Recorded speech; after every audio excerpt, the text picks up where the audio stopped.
बिस्मिल्लाहिर्रहमानिर्रहीम। आज हम डिस्कस करेंगे डीएनए रेप्लिकेशन।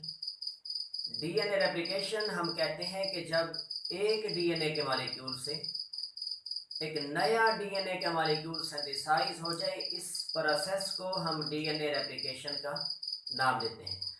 और दूसरे लफ्ज़ों में हम कहते हैं the self synthesis of DNA is called DNA replication, कि जब एक डीएनए का मॉलिक्यूल अपने आप को सिंथेसाइज करेगा तो इस प्रोसेस को हम डीएनए रेप्लिकेशन कहते हैं। डीएनए लिविंग ऑर्गेनिज्म की बॉडी के अंदर बेसिक जेनेटिक मॉलिक्यूल है और वो जेनेटिक इंफॉर्मेशंस को कैरी करता है। As a carrier of genetic information, DNA performs two important function, कि डीएनए दो इम्पॉर्टेंट फंक्शन परफॉर्म करेगा।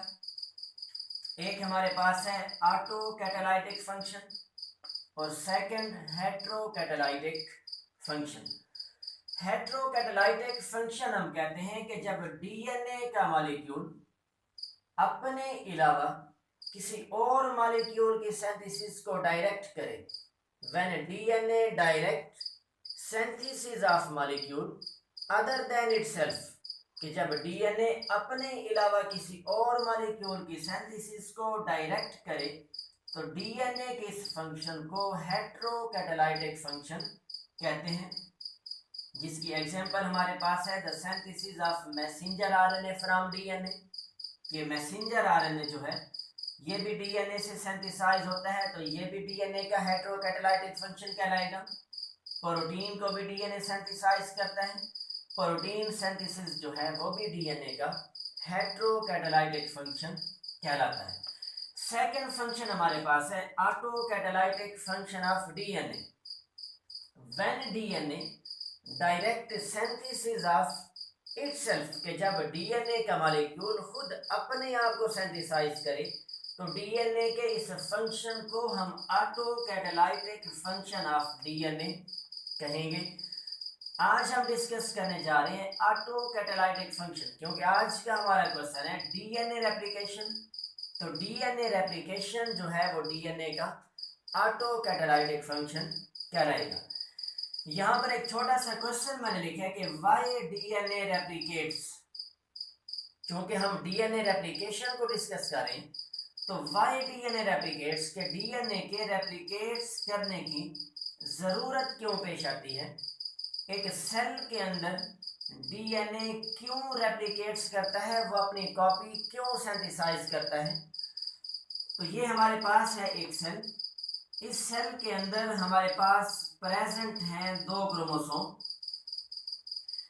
जब ये सेल डिवाइड करेगा, अगर इस सेल के ये दोनों क्रोमोसोम अपने आप को रेप्लिकेट ना करें तो इस सेल के डिवाइड होने से जो दो सेल बनेंगे, एक सेल के अंदर भी एक क्रोमोसोम एंटर हो जाएगा और दूसरे सेल के अंदर भी एक क्रोमोसोम एंटर हो जाएगा।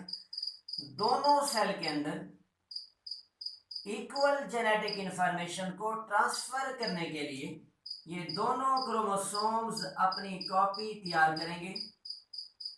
जैसे ही ये क्रोमोसोम अपने आप को रेप्लिकेट करेंगे तो इनके रेप्लिकेट करने के बाद जब ये सेल डिवाइड होकर दो डॉटर सेल बनेगा तो एक सेल के अंदर भी complete set of chromosome enter हो जाएगी, यानी कि दो क्रोमोसोम, और दूसरे सेल के अंदर भी दो क्रोमोसोम एंटर हो जाएंगे।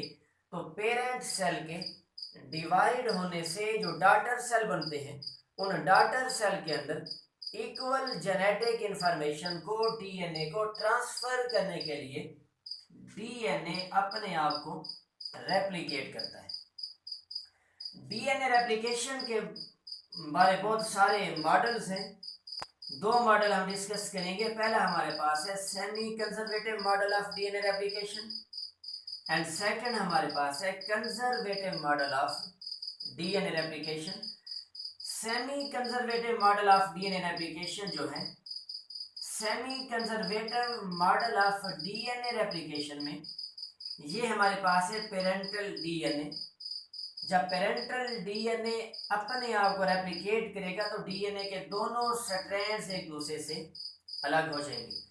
दोनों स्ट्रैंड के अलग होने के बाद ये स्ट्रैंड भी अपने सामने एक नया स्ट्रैंड सिंथेसाइज करेगा और ये स्ट्रैंड भी अपने सामने एक नया डीएनए का स्ट्रैंड सिंथेसाइज करेगा। अब इन दोनों डीएनए के मॉलिक्यूल्स के अंदर अगर हम थोड़ी सी तवज्जो करें तो एक स्ट्रैंड हमें नजर आएगा ओल्ड पेरेंटल स्ट्रैंड और दूसरा स्ट्रैंड हमें नजर आएगा न्यू डॉटर स्ट्रैंड। तो ऐसी डीएनए की रेप्लिकेशन जिसमें नए बनने वाले डीएनए के अंदर एक ओल्ड पेरेंटल स्ट्रैंड हो और दूसरा न्यू स्ट्रैंड हो, इस तरह की डीएनए रेप्लिकेशन को हम सेमी कंजर्वेटिव डीएनए रेप्लिकेशन का नाम देते हैं।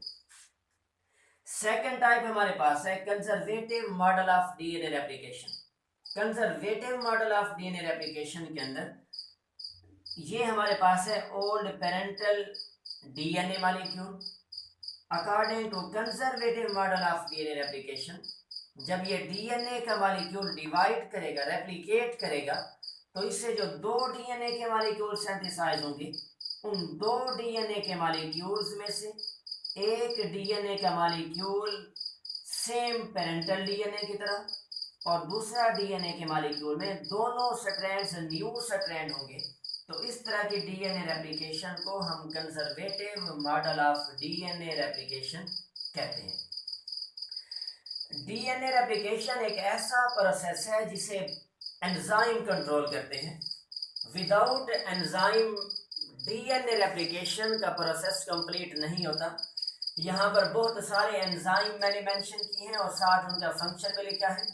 तो डीएनए रेप्लिकेशन को कंट्रोल करने के लिए जो मेजर एंजाइम यूज होते हैं, उनमें पहला हमारे पास है DNA gyrase, DNA helicase, DNA polymerase, primase, ligase and repair enzyme. ये वो एंजाइम हैं जो डीएनए रेप्लिकेशन के प्रोसेस को कंट्रोल करते हैं। मैंने साथ इन एंजाइम के फंक्शन भी मेंशन किए हैं, लिखे हैं आपकी आसानी के लिए, ताकि आप यहाँ से नोट कर लें। लेकिन इनका रोल जो है वो मैं आपको क्लियर करके समझाऊंगा इंशाल्लाह मैकेनिज्म ऑफ डीएनए रेप्लिकेशन। अब हम डिस्कस करते हैं mechanism of DNA replication. DNA replication को हमने 3 स्टेप्स में डिवाइड किया है। पहला स्टेप हमारे पास है इनिशिएशन, सेकंड स्टेप हमारे पास है इलॉन्गेशन एंड थर्ड स्टेप हमारे पास है टर्मिनेशन। इनिशिएशन स्टेप के अंदर जब डीएनए रेप्लिकेशन स्टार्ट होगी तो डीएनए मॉलिक्यूल के अंदर हमें कुछ चेंजेस नजर आएंगी। उनमें सबसे बेसिक जो बुनियादी चेंजेस हैं, सबसे पहले हमें नजर आएगी रेप्लिकेशन बबल एंड उसके साथ हमें नजर आएगा डीएनए अनवाइंडिंग, कि जब डीएनए रेप्लिकेशन स्टार्ट होगी तो डीएनए मॉलिक्यूल के अंदर रेप्लिकेशन बबल बनेगी और डीएनए का मॉलिक्यूल अनवाइंड हो जाएगा। यहाँ पर आप देखें मैंने डीएनए का मॉलिक्यूल ड्रा किया है। डीएनए का मॉलिक्यूल डबल स्ट्रैंडेड मॉलिक्यूल होता है और इसके दोनों स्ट्रैंड्स एक दूसरे के गिर्द क्वाइल्ड होते हैं, स्पाइरल फॉर्म के अंदर प्रेजेंट होता है। इस डीएनए मॉलिक्यूल में कुछ स्पेसिफिक न्यूक्लियोटाइड्स होते हैं जहां पर डीएनए रेप्लिकेशन ने स्टार्ट होना होता है। इस डीएनए मॉलिक्यूल में हर जगह पर डीएनए रेप्लिकेशन स्टार्ट नहीं होगी, बल्कि कुछ स्पेसिफिक न्यूक्लियोटाइड का सीक्वेंस होगा जहां पर रेप्लिकेशन स्टार्ट होगी। उन न्यूक्लियोटाइड के सीक्वेंस को हम कहते हैं ओरिजिन ऑफ डीएनए रेप्लिकेशन। के डीएनए मॉलिक्यूल में जिस जगह पर डीएनए रेप्लिकेशन स्टार्ट होगी उस पॉइंट को हम कहते हैं ओरिजिन ऑफ रेप्लिकेशन। जब इनिशिएशन का फेज आएगा तो इस फेज के अंदर जो सबसे पहले एंजाइम यूज होगा उस एंजाइम का नाम है डीएनए जाइरेज और इस एंजाइम को हम टोपो आइसोमेरेज भी कहते हैं। यहाँ पर आप फोकस करें तो मैंने इस एंजाइम का फंक्शन लिखा है DNA gyrase change spiral ladder into straight form. कि डीएनए जो क्वाइल्ड फॉर्म के अंदर प्रेजेंट है, स्पाइरल फॉर्म के अंदर प्रेजेंट है, तो डीएनए को स्पाइरल फॉर्म से स्ट्रेट फॉर्म में चेंज करेगा डीएनए जाइरेज। जब DNA gyrase enzyme DNA molecule पर एक्ट करेगा तो यहां से ये डीएनए के इस टर्न को ओपन करेगा। जैसे ही ये डीएनए के टर्न को ओपन करेगा तो यहां पर एक स्ट्रेट फॉर्म के अंदर स्ट्रक्चर बनेगी।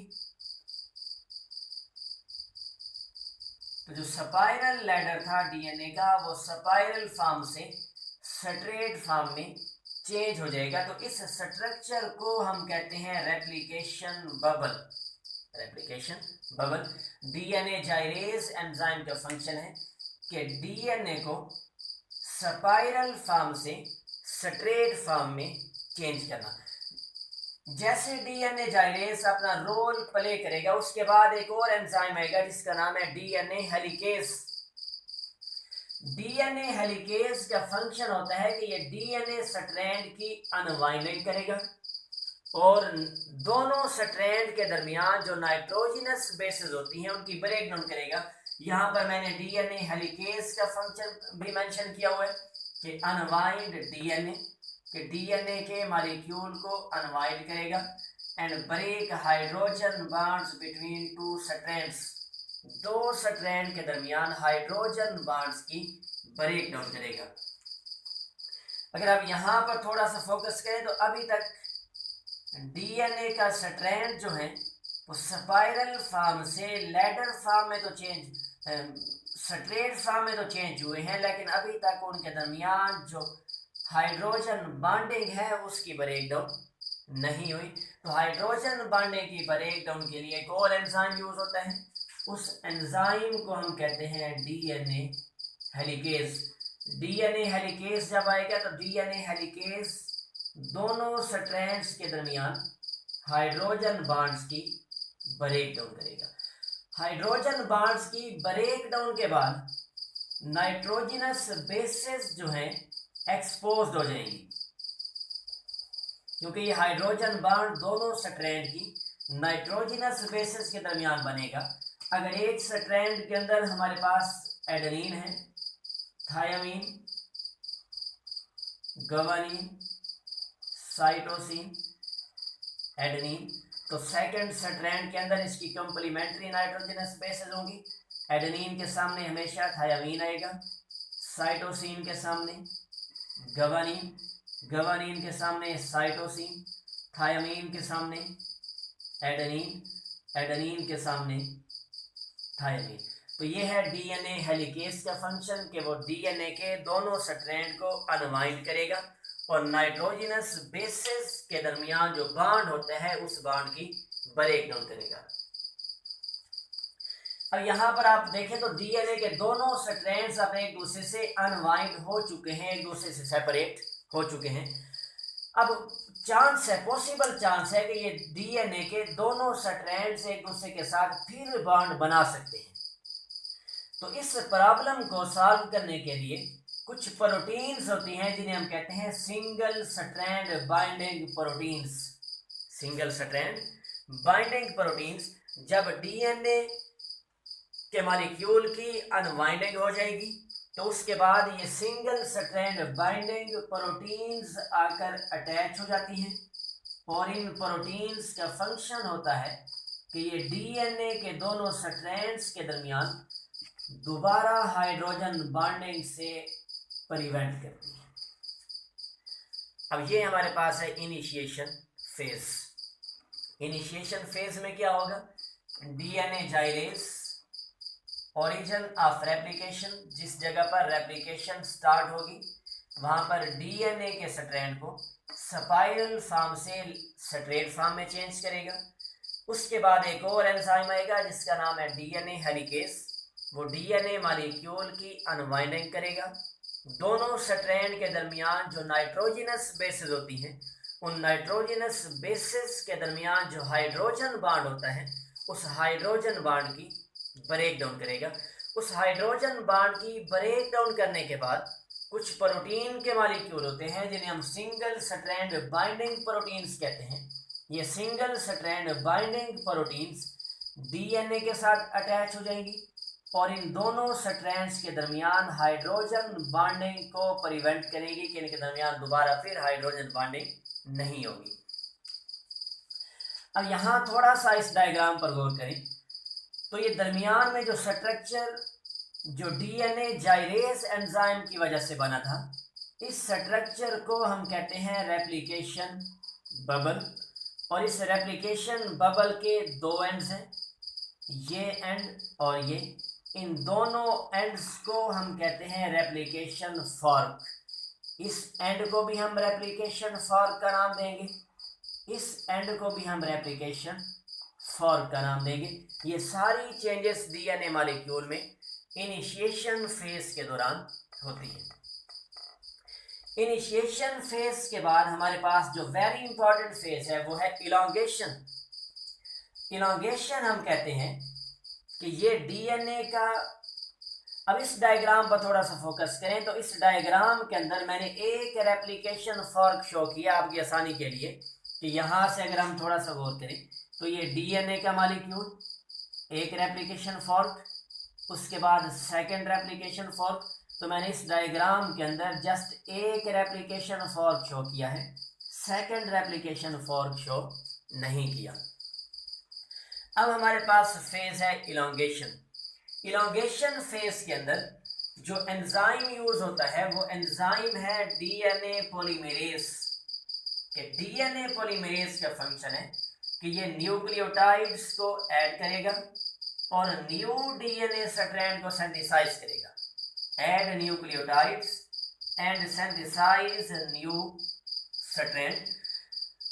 अब यहाँ पर आप देखिए कि ये हमारे पास जब डीएनए के दोनों स्ट्रैंड्स सेपरेट हो जाएंगे तो इन दोनों स्ट्रैंड के सेपरेट होने के बाद ये डीएनए के दोनों स्ट्रैंड्स टेम्पलेट स्ट्रैंड के तौर पर एक्ट करेंगे। टेम्पलेट स्ट्रैंड का नाम सुनते ही स्टूडेंट कंफ्यूज हो जाते हैं। टेम्पलेट स्ट्रैंड डीएनए के उस स्ट्रैंड को कहते हैं जो अपने सामने एक नया डीएनए का स्ट्रैंड सिंथेसाइज करेगा। तो डीएनए का ये स्ट्रैंड जो है ये भी एक नया डीएनए का स्ट्रैंड सिंथेसाइज करेगा और डीएनए का ये स्ट्रैंड भी अपने सामने एक नया डीएनए का स्ट्रैंड सिंथेसाइज करेगा। तो डीएनए के इस स्ट्रैंड को भी हम टेम्पलेट स्ट्रैंड का नाम देते हैं। अब डीएनए के स्ट्रक्चर में आपने पढ़ा होगा कि डीएनए के दोनों स्ट्रैंड्स कंप्लीमेंट्री होते हैं। दोनों स्ट्रैंड कंप्लीमेंट्री होते हैं। अगर ये स्ट्रैंड हमारे पास, इस स्ट्रैंड का ये 3 प्राइम एंड है तो इसके सामने जो स्ट्रैंड सिंथेसाइज होगा उस स्ट्रैंड का 5 प्राइम एंड होगा। अगर इस स्ट्रैंड का ये 5 प्राइम एंड है तो इसके सामने जो स्ट्रैंड सिंथेसाइज होगा उस स्ट्रैंड का ये 3 प्राइम एंड होगा। यानी कि डीएनए के दोनों स्ट्रैंड्स एक दूसरे के लिहाज से कंप्लीमेंट्री होते हैं। अब मैंने आपको एंजाइम का नाम बताया है कि जो एंजाइम नए डीएनए के स्ट्रैंड के अंदर न्यूक्लियोटाइड्स को ऐड करेगा और एक नया डीएनए का स्ट्रैंड सिंथेसाइज करेगा, उस एंजाइम का नाम है डीएनए पॉलीमरेज। अब जो नया डीएनए स्ट्रैंड सिंथेसाइज होगा उसके सिंथेसाइज होने की डायरेक्शन हमेशा होगी 5 prime to 3 prime, 5 prime to 3 prime. अगर आप यहाँ थोड़ा सा गौर करें तो मैंने डीएनए रेप्लिकेशन के कुछ की पॉइंट्स यहाँ पर मेंशन किए हैं। वेरी फर्स्ट के new strand always synthesize in 5 prime to 3 prime direction. कि नया डीएनए का स्ट्रैंड जो है वो हमेशा 5 प्राइम टू 3 प्राइम डायरेक्शन के अंदर सिंथेसाइज होगा। अब इस डायग्राम में देखें, ये हमारे पास टेम्पलेट स्ट्रैंड है, ये अपने सामने सिंथेसाइज करेगा न्यू डीएनए स्ट्रैंड। तो ये टेम्पलेट स्ट्रैंड का 3 प्राइम एंड है, सामने न्यू स्ट्रैंड का 5 प्राइम एंड होगा। तो नया स्ट्रैंड इस डायरेक्शन में सिंथेसाइज होगा 5 प्राइम टू 3 प्राइम डायरेक्शन में। इस एंजाइम इस नए स्ट्रैंड के सिंथेसाइज होने की डायरेक्शन तो है 5 प्राइम टू 3 प्राइम, और ये स्ट्रैंड सिंथेसाइज होगा टूवर्ड्स द रेप्लिकेशन फॉर्क। वो स्ट्रैंड जो रेप्लिकेशन फॉर्क की तरफ सिंथेसाइज हो, उस स्ट्रैंड को हम नाम देते हैं leading strand. The strand which synthesize towards the replication fork is called leading strand. अब सेकंड स्ट्रैंड हमारे पास है जिसका ये एंड हमारे पास है 5 प्राइम एंड। अगर ये स्ट्रैंड भी सिंथेसाइज हो टूवर्ड्स द रेप्लिकेशन फॉर्क, तो according to structure of DNA, DNA के दोनों स्ट्रैंड्स कंप्लीमेंट्री होते हैं। ये 5 प्राइम है तो इसके सामने 3 प्राइम आएगा, तो इस लिहाज से फिर नए डीएनए स्ट्रैंड की डायरेक्शन बनेगी फ्रॉम 3 प्राइम टू 5 प्राइम। मैं आपको बता चुका हूं कि जो नया डीएनए का स्ट्रैंड सिंथेसाइज होगा उसकी डायरेक्शन हमेशा 5 प्राइम टू 3 प्राइम में होगी। तो इस वजह से ये स्ट्रैंड जब सिंथेसाइज होगा तो ये स्ट्रैंड इस डायरेक्शन में सिंथेसाइज होगा इधर, और ये स्ट्रैंड सिंथेसाइज होगा away from the replication fork. इस स्ट्रैंड की सिंथेसाइज होने की डायरेक्शन थी टूवर्ड्स द रेप्लिकेशन फॉर्क। ये स्ट्रैंड सिंथेसाइज होगा away from the replication fork. तो जो स्ट्रैंड सिंथेसाइज हो away from the replication fork, उस स्ट्रैंड को हम नाम देते हैं lagging strand. The strand which synthesize away from the replication fork is called lagging strand. इस स्ट्रैंड की भी डायरेक्शन हमारे पास बनेगी 5 प्राइम टू 3 प्राइम, क्योंकि इस स्ट्रैंड का ये 5 प्राइम एंड है तो इसका ये एंड हमारे पास बनेगा 3 प्राइम। 3 प्राइम का बिल्कुल कंप्लीमेंट्री हमारे पास 5 प्राइम एंड होगा। तो इस डायरेक्शन में जब ये सिंथेसाइज होगा तो ये 5 टू 3 डायरेक्शन में सिंथेसाइज होगा, लेकिन होगा away from the replication fork. इस वजह से इस स्ट्रैंड को हम लैगिंग स्ट्रैंड का नाम देंगे। अब ये मैंने एक जनरल सी डायग्राम बनाई है, अब इसको हम डिटेल में डिस्कस करते हैं।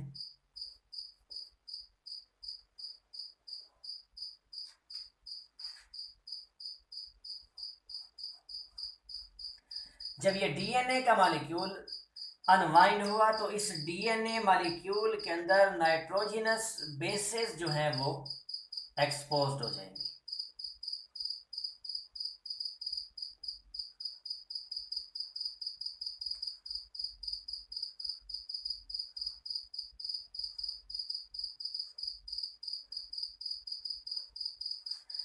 अगर इस स्ट्रैंड में हमारे पास adenine, adenine, thymine, guanine, cytosine, cytosine, thymine, thymine and adenine, तो इसका जो कंप्लीमेंट्री स्ट्रैंड होगा उसमें एडेनिन के सामने थायामीन, एडेनिन, एडेनिन,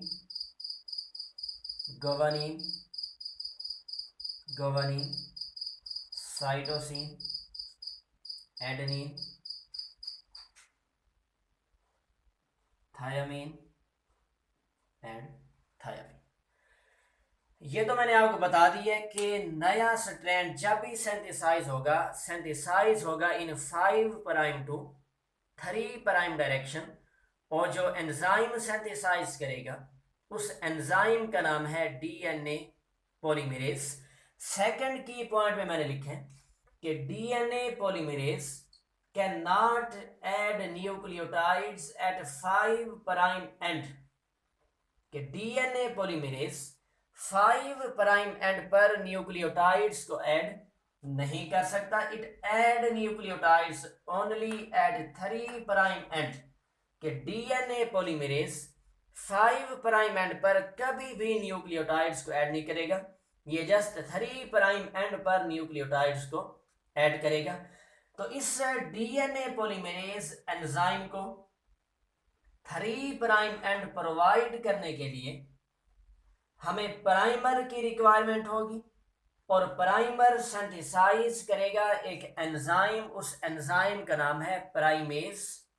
और प्राइमर हम कहते हैं the short segment of RNA, short segment of RNA which is synthesized on DNA by an enzyme RNA primase is called primer, and primer is essential for DNA replication। यहां पर मैंने उस primase enzyme का function mention किया हुआ है, synthesize primer के primase enzyme synthesize करेगा प्राइमर। प्राइमर हम कहते हैं short segment of RNA synthesize on DNA के आरएनए का एक शॉर्ट सा सेगमेंट जो डीएनए पर सिंथेसाइज हो, and essential for DNA replication, और डीएनए रेप्लिकेशन के लिए लाजमी हो कि इसके बगैर डीएनए की रेप्लिकेशन नहीं हो सकती। उस शॉर्ट से आरएनए के सेगमेंट को हम प्राइमर का नाम देंगे। हमारे पास एक प्रॉब्लम है कि DNA polymerase enzyme 5 prime end पर न्यूक्लियोटाइड को ऐड नहीं कर सकता, वो जस्ट 3 प्राइम एंड पर न्यूक्लियोटाइड्स को ऐड करेगा।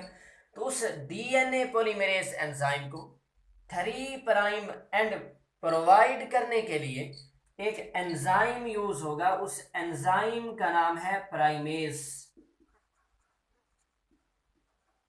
और ये एंजाइम प्राइमेज सिंथेसाइज करेगा प्राइमर। प्राइमर हम कहते हैं short segment of RNA synthesize on DNA, कि ये हमारे पास 3 प्राइम एंड है। इस 3 प्राइम एंड के बिल्कुल सामने एक शॉर्ट सा सेगमेंट बनेगा आरएनए का।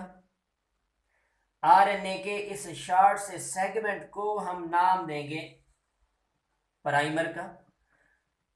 ये डीएनए का 3 प्राइम एंड, सामने जो आरएनए का सेगमेंट बना, आरएनए सेगमेंट का ये 5 प्राइम एंड, और ये हमारे पास 3 प्राइम एंड। अब डीएनए पॉलीमरेज एंजाइम आएगा, और डीएनए पॉलीमरेज एंजाइम इस 3 प्राइम एंड से न्यूक्लियोटाइड को ऐड करेगा और कंटिन्यूअसली ऐड करता जाएगा।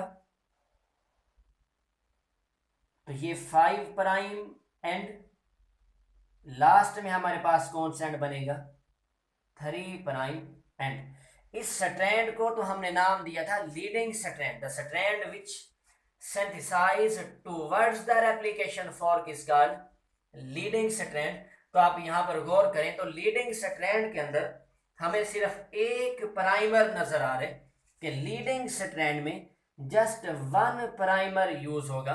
और प्राइमर का बेसिक फंक्शन ये है कि ये एंजाइम डीएनए पॉलीमरेज को 3 प्राइम एंड प्रोवाइड करता है। अब सेकंड हमारे पास जो स्ट्रैंड है, इस स्ट्रैंड को ऑलरेडी हम डिस्कस कर चुके हैं कि ये सिंथेसाइज होगा away from the replication fork, और इस स्ट्रैंड को हमने नाम दिया था लैगिंग स्ट्रैंड का। तो लैगिंग स्ट्रैंड के अंदर बहुत सारे प्राइमर के मॉलिक्यूल यूज होते हैं। अब ये लैगिंग स्ट्रैंड का 3 प्राइम एंड है, तो इसके सामने जो डीएनए का स्ट्रैंड सिंथेसाइज होगा उसका 5 प्राइम एंड बनेगा। तो डीएनए पॉलीमरेज 5 प्राइम एंड पर न्यूक्लियोटाइड्स को ऐड नहीं कर सकता, उसको 3 प्राइम एंड प्रोवाइड करने के लिए आरएनए का एक शॉर्ट सा सेगमेंट सिंथेसाइज किया जाएगा। इस सेगमेंट को हम प्राइमर का नाम देंगे।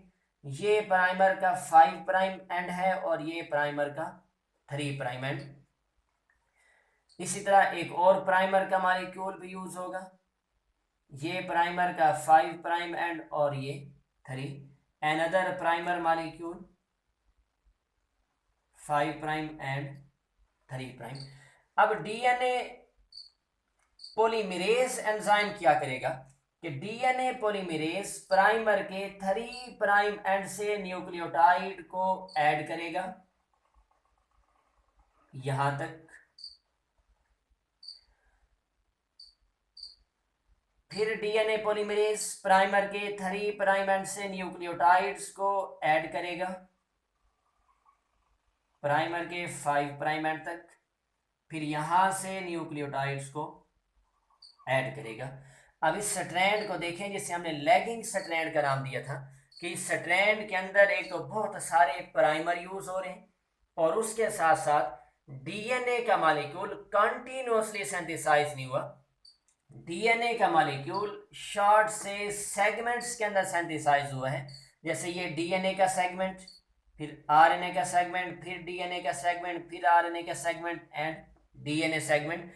तो डीएनए के इन सेगमेंट्स को हम कहते हैं ओकाज़की फ्रैगमेंट्स।